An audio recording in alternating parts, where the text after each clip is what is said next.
সত্যি কথা বলতে গেলে আমি ভিডিও অনেকটা শখেই করছি, সংসার সামলে সব কিছু সামলে এই ভিডিও বানাচ্ছি।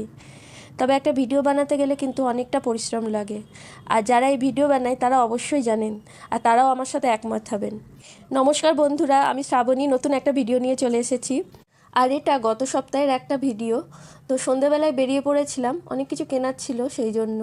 আর সামনে যেহেতু পয়লা বৈশাখ আসছে, ওই জন্য অনেক কিছু কেনার আছে, সেই জন্যই বেড়ানো। আর এই সময় যেহেতু চৈত্র সেল চলছে, ওই জন্য রাস্তাতে বেশ ভালোই ভিড় আছে। তাছাড়াও এমনি চৈত্র সেল না থাকলেও রাস্তাঘাটে ভালোই ভিড় থাকে সন্ধেবেলায়। তো এখানে এসেছিলাম, এটা ছিল কলকাতা বাজার। তো এখানে কিছু বাচ্চাদের জিনিসপত্র কেনার ছিল। তো এখানে কুর্তিগুলো বেশ ভালোই ছিল কটনের মধ্যে। তো আমার লং লেন্থের কুর্তি বেশি ভালো লাগে, ওই জন্য এই কুর্তিগুলো আমি আর দেখলাম না, যেহেতু কুর্তিগুলো শর্ট ছিল। তো এখানে আমি বাচ্চাদের জন্য কিছু জামা নিচ্ছি, আমার দাদার ছেলের জন্য। তো আর বাচ্চাদের জামা কিন্তু খুব ভালো লাগে, যাই দেখছি সেটাই ভালো লাগছে। আর বাচ্চাদের নরম কটনের মধ্যে জামা কিনলে ওরা বেশ পরেও আরাম পায়।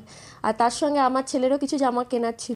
আর আমার ছেলে নিজে জামা ঠিক পছন্দ করতে পারে না, ও আমার পছন্দেই জামা বেশিরভাগটাই নেয়। অবশ্যই এখন ছোট আছে, সেই জন্য আমার পছন্দের জামাও পরে, বড় হলেও নিজের পছন্দেরই পরবে। তো অনেক রকমেরই জামা দেখলাম ওর জন্য। আর বেশিরভাগ পুরুষ মানুষরা দেখবেন সবার জন্য কিনবে, কিন্তু নিজের জন্য কিছুতেই কিনতে চাইবে না।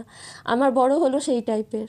তো ওকে জোর করে একটা গেঞ্জি কেনার জন্য বলছিলাম, কিন্তু ওর ঠিক পছন্দ হচ্ছিল না। আর এই ভেজ মাঞ্চুরিয়ান আমার ছেলের তো খুব প্রিয় খাবার। তো তারপর আবার আর একটা দোকানে গেছিলাম আমার জন্য কিছু নেব বলে। তো সেখানেও দেখলাম বেশ ভালোই ভিড়। আর এটা ঈদের আগের যেহেতু ভিডিওটা, সে সময় ঈদেরও শপিং চলছিল, ওই জন্য দোকানে প্রচণ্ড ভিড় ছিল।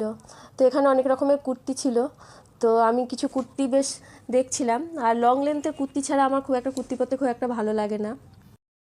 আর ডেলি ইউজের জামা কাপড়ের মধ্যে দেখবেন কটনের মধ্যে জামা গরমে বেশি ভালো লাগে। তো এই কুর্তিটা আমার ছেলের আবার খুব পছন্দ হয়েছিল, কিন্তু আমি কুর্তিটা নিইনি, আমি অন্য কিছু নিয়েছিলাম। আর শপিং করার পর মন দেখবেন ভালো হয়ে যায়, আর নতুন কিছু পেলে বেশি আনন্দ হয়। তো আমাদের সব কেনাকাটা হয়ে যাওয়ার পর বাড়ির দিকে ফিরছি। আর অনেকটা রাত হয়ে গেছিলো, সেই জন্য আমার বর বললো রাতে আর বাড়িতে কিছু করতে হবে না, বাইরে থেকে খাবার কিনে নিই। তো এখানে খাবার কিনেছিল। আর আমার ভিডিওটা এখানেই শেষ করলাম, আবার নেক্সট কোনো একটা ভিডিওতে দেখা হবে। থ্যাংক ইউ বন্ধুরা।